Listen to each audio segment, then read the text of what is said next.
আসসালামু আলাইকুম। বৈষম্য বিরোধী আন্দোলনের যে সকল ভাই ও বোনেরা আন্দোলনে আঘাতজনিত কারণে তাদের হাত বা পা কাটা গেছে, এই কন্ডিশনকে বলা হয় মেডিকেলের ভাষায় অ্যাম্পুটি।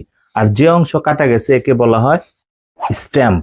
আপনার কাটা অংশের কিভাবে পরিচর্যা করবেন হসপিটাল থেকে বাসায় যাওয়ার পরে, এই বিষয়টা নিয়ে আজকে আমরা কথা বলবো।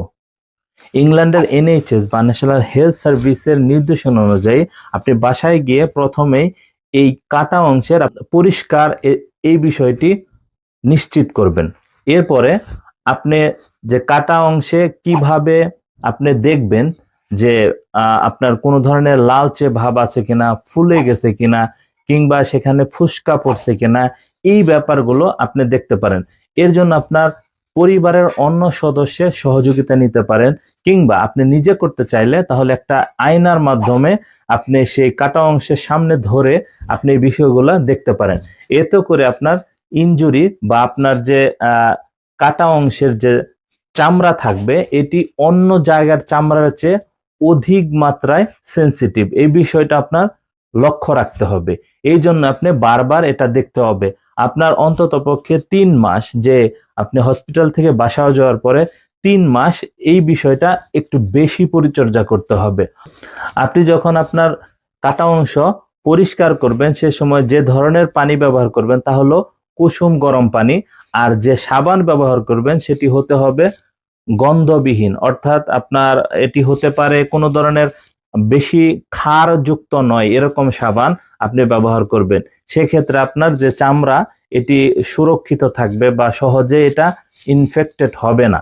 আর মনে রাখতে হবে, যখন আপনার এই কাটা অংশ পরিষ্কার করার পরে যখন মুছবেন বা শুকনো করার জন্য চেষ্টা করবেন, সেই সময়ে আপনি আমরা অন্য জায়গার চামড়া যেরকম আমরা ঘষে ঘষে গামছা বা টাওয়েল দিয়ে যে ঘষে ঘষে মুছি, এই বিষয়টা পরিহার করে আপনি এরকম ধরে ধরে আপনার অল্প অল্প করে চাপ দিয়ে এই বিষয়টা আপনার করতে হবে। এক্ষেত্রে আপনার তাহলে আপনার এই চামড়াটা ছিলে যাবে না, কিংবা বেশি মাত্রায় আপনার এই চামড়া আবার ইনজুরি হবে না। আর যখন আপনি গোসল করবেন, গোসল করার সময় বিষয়টা খেয়াল রাখতে হবে যে আপনার যে কাটা অংশের যে অগ্রভাগ বা সামনের অংশ, এই অংশের চামড়া যেন অতিমাত্রায় অন্য অংশের মতো না ভিজায়। যদি আপনি বেশি পরিমাণে ভিজান বা বেশি সময় ধরে ভিজান, তাহলে এখানে বিভিন্ন ধরনের ইনজুরি হতে পারে বা সহজে এটা ছিলে যেতে পারে, লাল হয়ে যেতে পারে, ফুলে যেতে পারে, কারণ অন্য অংশের মতো এই জায়গার চামড়া এত মাত্রায় শক্ত বা শক্তিশালী নয়। এবার আসি, আপনারা যখন শোয়া অবস্থায় বিছানায় থাকবেন কিংবা চেয়ারে বসা অবস্থায় থাকবেন, সেই অবস্থায় আপনার কাটা পা কি পজিশনে বা কি অবস্থায় রাখবেন এই বিষয়টা নিয়ে।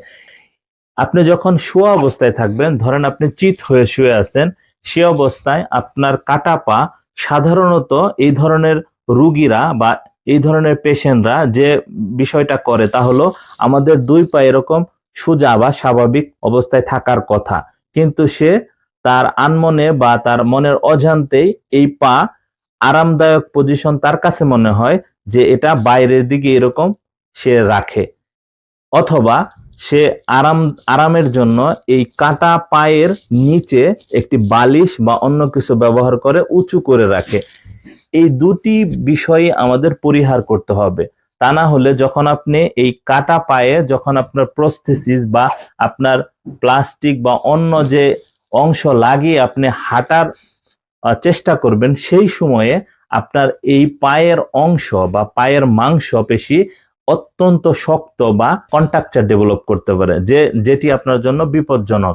এই জন্য আপনি যখন শুয়ে থাকবেন তখন এরকম স্বাভাবিকভাবে রাখবেন, এই অভ্যাসটা করার চেষ্টা করবেন। এতে করে আপনার মাংসপেশির অতিরিক্ত শক্ত ভাব কম হবে এবং আপনার মাংসপেশি স্বাভাবিক থাকবে। আর যখন আপনি চেয়ারে বসবেন, ঠিক একইভাবে আপনি যখন পা উঁচু করে রাখবেন বা ঝুলিয়ে রাখবেন, এরকম করা যাবে না। আপনার পা একদম সোজা রাখতে হবে। আপনার যে পা ভালো সে বা ভাঁজ করে থাকবে, কিন্তু যে কাটা অংশের যে কাটা পা সেটি সোজা অবস্থায় থাকবে। মনে রাখতে হবে, আপনার কাটা অংশে কোনো ধরনের ব্লিস্টার বা ফুসকা পড়ে গেলে কিংবা অতিরিক্ত লাল হয়ে গেলে অথবা সেখান থেকে কোনো ধরনের পুঁজ বের হইলে আপনি দ্রুত নিকটস্থ কোনো চিকিৎসকের সাথে যোগাযোগ